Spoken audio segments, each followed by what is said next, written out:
Hello BookTube, welcome to Lizzie Faye Loves Books. I'm Elizabeth and it's November and there's something going on in BookTube right now called NonFictionNovember, and I thought I would do a special video in regards to nonfiction. Now NonFictionNovember is hosted by Gemma from Non Fic Books and Olive from Abookolive, and they've got a Boston correspondent, Steve Donoghue, who is also doing his own series of videos about nonfiction during this month as well. So be sure you check out all of their channels down below. I just really appreciate the hosts of NonFictionNovember because this really sheds light on nonfiction. Now I do read primarily fiction, but I have read quite a bit of nonfiction over the years, and there have been different times in my life that I associate with different specific books that are nonfiction. Now, even though I've never actually worked in a library as a job, I have volunteered a lot in my daughter's school library over the years, and I have reshelved a lot of nonfiction,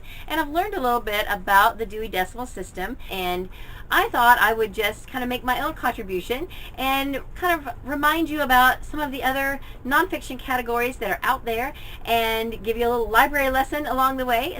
So I thought it would be fun to show you some of the nonfiction books that stand out to me, that I associate with different parts of my life over the last 50 years, and do it through the numbers. I will show you a couple of books from each of the groupings of the Dewey Decimal System. So first I want to start with biography. Now biography is kind of its own thing. The call number for biography is 92, and then collected biography is 920. So that would really kind of fit with the 900s, which is history. But in most libraries they separate the 92s into its own world, and the biographies have their own space separated out from the rest of the Dewey Decimal numbered system. So I have two biographies I want to show you. This one I got at a very young age. My mother probably ordered this from a church catalog. It's called Lottie Moon of China by Jester Summers, and this tells about Lottie Moon as a child. Now Lottie Moon grew up to become a Baptist missionary in China. This tells not only about her young life, but also about her life as she grew up and became a missionary. And I just thought it was fascinating. As a young child, I enjoyed learning who Lottie Moon was, because as a Southern Baptist, we take up a Lottie Moon offering every Christmas, which goes to benefit and support our missionaries that are in other countries internationally around the world. And she is the one who got that started. She got the ball rolling because of letters she wrote, and she encouraged churches to pool together and send their support to the missionaries that were overseas. But as a child, what I remember most about this book was my mother and I making the cookie recipe that Lottie Moon made when she was a child, and it's just a lot of fun. Then later on in life, I actually did a dramatization of Lottie Moon at our church during the Christmas season when we were getting ready to take up the Lottie Moon offering. And in fact, there's still a fellow who used to go to our church, and I occasionally see him every once in a while at the library, and he still calls me Lottie Moon because he remembers me doing that dramatization. So this, I think, was a really good introduction to biographies for me as a child, and I appreciate my parents for buying it for me. Now another biography that's also written for children, but I didn't find this until I was an adult, because this is a Newbery winner, and I have made it one of my goals to read all Newbery winners, and this one is called Lincoln, a Photobiography. It's by Russell Friedman, and I just think this is so well done. It's got a lot of illustrations, it's a big font, and it's just fun to read, and I learned a lot about Lincoln. So if you have children especially who are really resistant to reading nonfiction and they've maybe got to do some sort of a school report, this one is a really good place to start. You can get a lot of information about Lincoln in a very interesting way. Now, the 001 to 099 are generalities, and I find that these get checked out a lot in the school library because it includes like the Guinness Book of World Records and things like that. I don't really have one that I would definitely recommend, but I was looking on the library shelves just to give you an example, and here's what I came up with. The Bookmobile had only 2 books that were in the generalities category, and this one is Top 10 of Everything for 2015. This is written or edited by Paul Terry, and this is just a really colorful example of top 10 lists. So this would be very interesting, especially for a kid to read. But for a booktuber, I found this at the library. 1001 Books You Must Read Before You Die. Hello, here we go. Now, I did flip through this, and I'm not interested in reading most of these books, really. But for a book lover, it's definitely worth taking a look at. Now, the 100s is philosophy, and I have a book that stands out to me from my teen years because my father always insisted that I needed to read it. And I have to admit, I didn't get around to actually reading it until I was an adult, and I was kicking myself for not reading it sooner when my father wanted me to, because I think I could have saved myself a lot of grief over the years. But this is How to Win Friends and Influence People by Dale Carnegie. This just has a lot of wonderful life skills that everyone should know, and I have it now on audio and in print, and I'm thinking about reading it again because it's something I think that I need to read every year just to remind myself of these principles.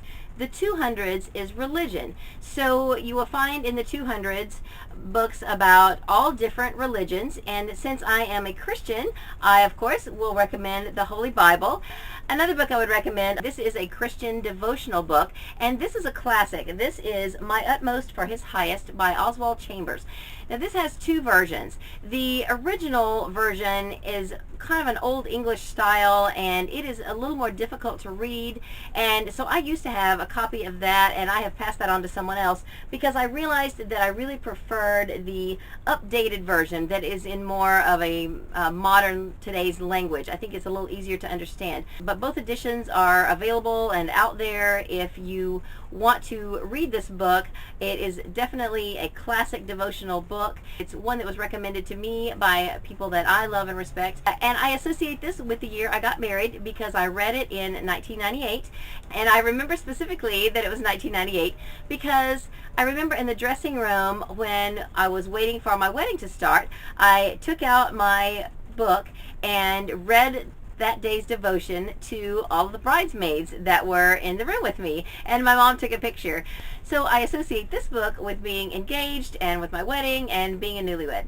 Now, not too many years into our marriage, my husband decided that we really needed to get out of debt. Now, he, I think, had already been out of debt other than, our house that we purchased, but I was the one who was not on the let's get debt-free wagon train. And so we got into the Dave Ramsey program, and this is a book from the 300s, which is social science. This particular book is something I like to give as wedding gifts. I just think it's a fabulous way to start out your married life, getting on the same page with money. And Dave Ramsey is a Christian financial counselor, but he also just has a lot of no-nonsense recommendations and a no-nonsense plan, and a really simple plan to follow to get yourself out of debt. So as of right now, my husband and I have been debt-free all but our house since 2007, and then we finished paying off our house just a little over a year ago. So it's really a wonderful situation to be in, and I would definitely recommend this Dave Ramsey book. Really, any of his books are fabulous, but this one is the meat and potatoes of the Dave Ramsey plan. Now, while I'm in the 300s, I want to include one memoir. There are, I noticed, several memoirs that are in the 300s because they deal with social issues, and this one is one of those. This is The Glass Castle by Jeanette Walls. Part of the interesting facts about her parents was that they chose to be homeless for a good portion of their lives. That alone makes this a really interesting book, but the book is just fabulous. I read this for book club maybe 3 years ago, and I just think it is a wonderful book. I enjoyed it a lot. There were times when I wanted to laugh out loud until I remembered that, wait a minute, this actually really happened, because the things that these parents put their kids through was so outlandish. This is not really funny. So I definitely recommend this book if you haven't read it, and it's a really good example of a book in the 300s, which is social science. Now, the 400s is language. Of course, you'll find books in the 400s of all different kinds of languages, but I want to just recommend for the 400s that you have a really good dictionary and thesaurus. I use this so much. Now, I know that, in today's world, you can quickly go online and you can look up definitions, but the dictionary is just really fun to flip through. You can really learn a lot from a good dictionary. I noticed the other day that my daughter had left this laying around the living room. She is studying Spanish right now, and this is Webster's Spanish-English Dictionary for students. So dictionaries can really come in handy for students, and it's sad to say that dictionaries are becoming obsolete in a lot of classrooms. When I sub, sometimes I will, the situation will come up where I need to look something up, or I want to tell a student to look something up. Sometimes they'll say something like, well, I can't look that up, you won't let me get my phone out. And I think, is there not a dictionary somewhere in this room? And they look around like, what are you talking about? They don't know how to look up a word alphabetically. So please don't let dictionaries become obsolete. They're just such a handy tool. And yeah, it is easy to look things up on your phone, but I just really think that it's important for people to be able to look things up alphabetically and to learn how to do that. That's a skill that I'm afraid we're going to lose with a lot of today's students. And one more little fun book that I happen to have on my shelf that I bought at a library sale. This is a non-eponymous, an opinionated dictionary. This is written and illustrated by John Bemelmans Marciano. This is a book about the forgotten people behind everyday words. Now, I have actually not read this. I really want to read this very soon, because I also discovered a little companion book, which this is actually not from the 400s. This is from the 900s. This is called Toponymity, and this is a book about the origin of place names. I find books like this fascinating, and I have a whole little section on my shelf for books about words. So I'm hoping to get to these the next time RibSat rolls around, because this just looks like a really fun thing to read. The 500s is natural sciences. Now, there's a lot of different fields of natural science, but what comes to my mind is animals.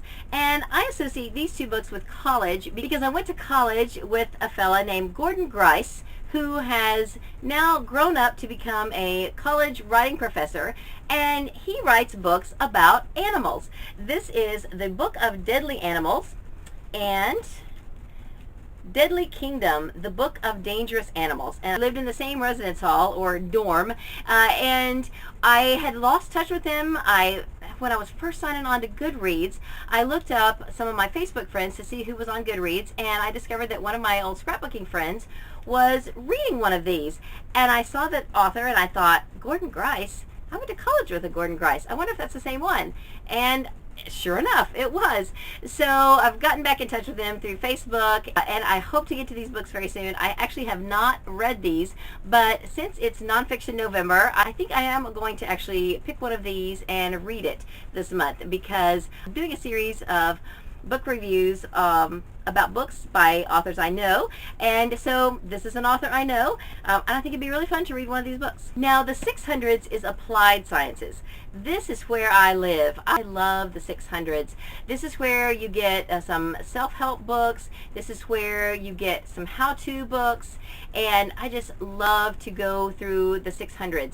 I majored in home economics education when I was in college, and so this is where you find a lot of the domestic type books like cookbooks.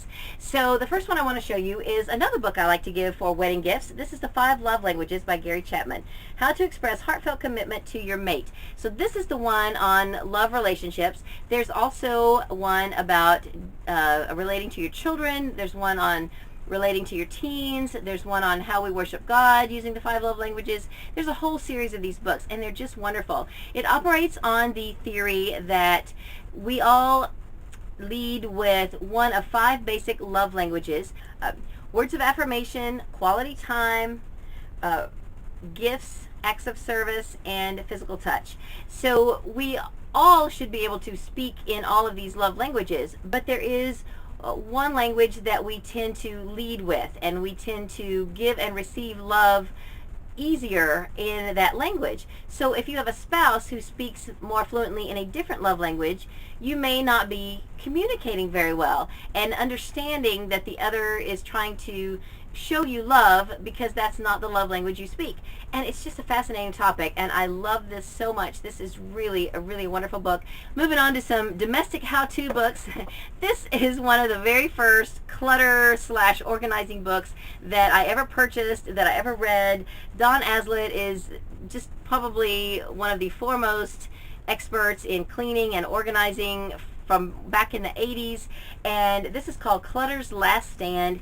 This book is hilarious, but it's true. It's got lots of fun illustrations. It just really makes you want to go and declutter your house, and it's just a fabulous book. This is another one that is really top in my book of organizing books that has helped me the most. This is Sink Reflections by Marla Silly. She is the Fly Lady. It's a wonderful program, a series of baby steps where you can baby step your way into a better living environment, and you know, as far as keeping your home and decluttering and things like that. It all starts with cleaning your sink. So this is just a great book. I love her philosophies, and I definitely recommend this book. And I couldn't leave the 600s without showing you a couple of cookbooks. I actually have a couple of cookbooks that are based on book series that I love. This is Jan Karen's Mitford Cookbook and Kitchen Reader, and this is just a beautiful book. There is one recipe in particular that I associate with Christmas because I make it every Christmas I've made it every Christmas for the last several years. Father Tim's Christmas Morning Breakfast Casserole, and there are just so many beautiful there's so much beautiful photography in this book. Of course, I can't seem to find any of it. Well, there's just wonderful recipes, and they are organized according to what book in the series that they are mentioned in, and the recipes themselves are not in the series. They are not actually in the books. These are just recipes based on the foods that are mentioned in the books. So it's just a wonderful book, and there's also little story vignettes woven throughout, and it's just a beautiful book. Especially if you like the Mitford series, then I definitely recommend this book. One of the book-related cookbook I have is Joanne Fluke's Lake Eden Cookbook. This is a book that is a compilation of recipes from, I believe, about the first 14 or 15 Hannah Swenson baking mysteries. Now, the mysteries themselves actually include recipes, and then she took those recipes and compiled them into this cookbook.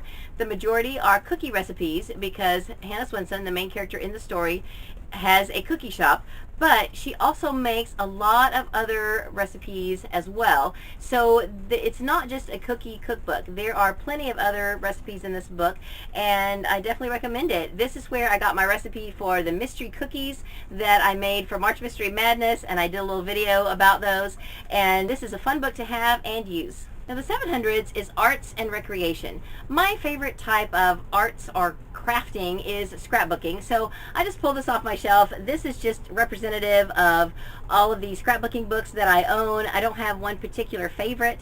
This one is Sensational Page Ideas for Scrapbooks, and it's just a full color book of a lot of different scrapbooking ideas. So there's so many books like this in the 700s that you could just go crazy looking at craft books, and it's just a lot of fun. The other big category in the 700s is sports. Now, I'm not really a sports person, but I did read a sports-related book earlier this year for book club that I really enjoyed, so I thought I would share it with you. This is The Boys in the Boat, 9 Americans and Their Epic Quest for Gold at the 1936 Berlin Olympics. This has not only a lot about rowing, but it also has a lot of history. It's a really good snapshot of what was going on in the world in 1936, which is, you know, as Hitler is coming into power, and it's just really a fascinating book. And I think what made me enjoy this one in particular is that it's not just about sports. Now, I did learn a lot about rowing and about how the boats are made and everything like that. It also had a good human interest element. Joe Rance, who is the one of the main team members, it follows his life and things he had to go through in his young life to actually get to the point where he could be in the rowing team in the Olympics.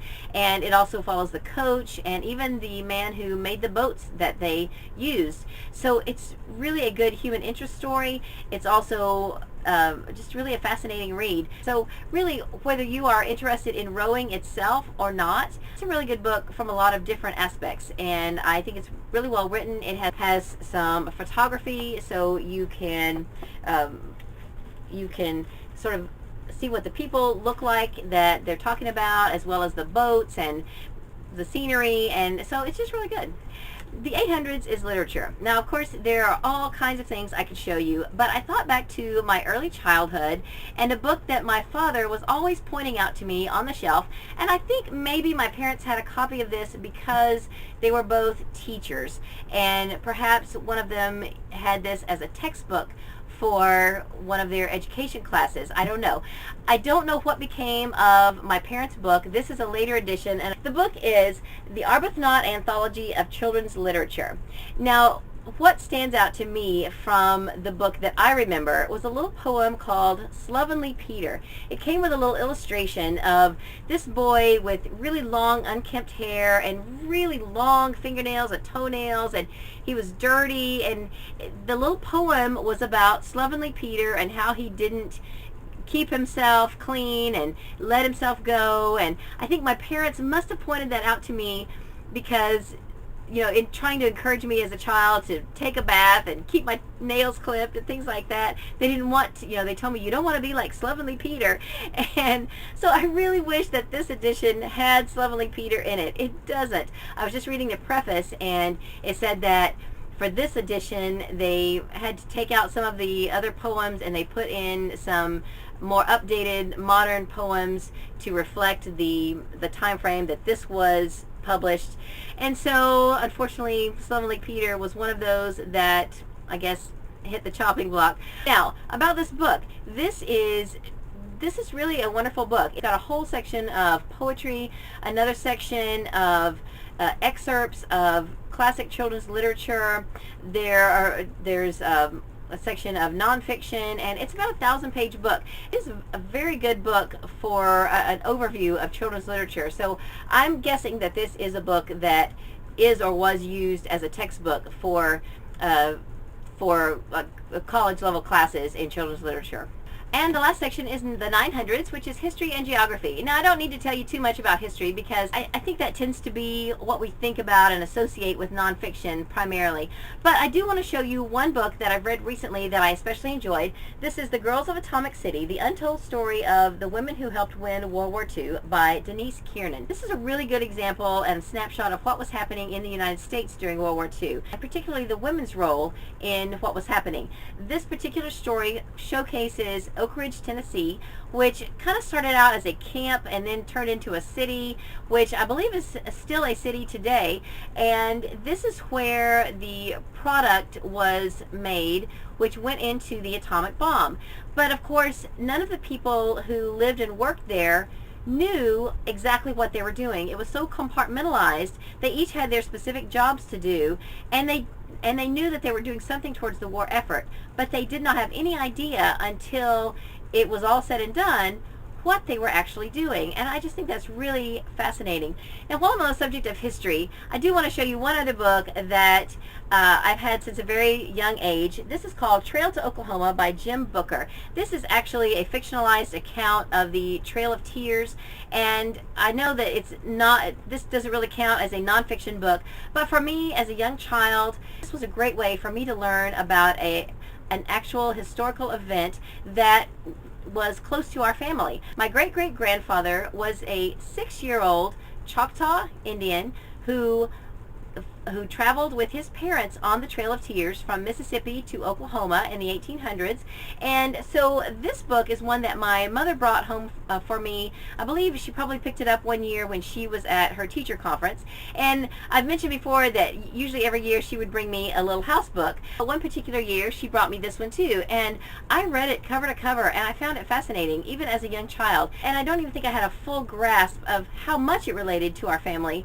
I'm sure my mother probably told me at the time, yeah, you had ancestors who did this, but of course as an adult then I later realized the full extent of that. I think historical fiction can be a wonderful way to introduce history to kids, and then they could graduate up to the actual history. When we're talking about nonfiction, I think historical fiction can play a role in that because it can be a great way to introduce actual historical events into a child's reading. So I think that examples like this can be great, and especially if you can relate it back to your own family heritage or something that your child can relate to. So these are just some of the nonfiction books that have touched my life over the last 50 years. I'm 52 now, and I don't think I did any reading before I was 2, so 50 years covers it. So I hope you had fun. I hope you've made it till the end, and that's all for this video. Hope you're having a great day. Read a good book, and God bless you.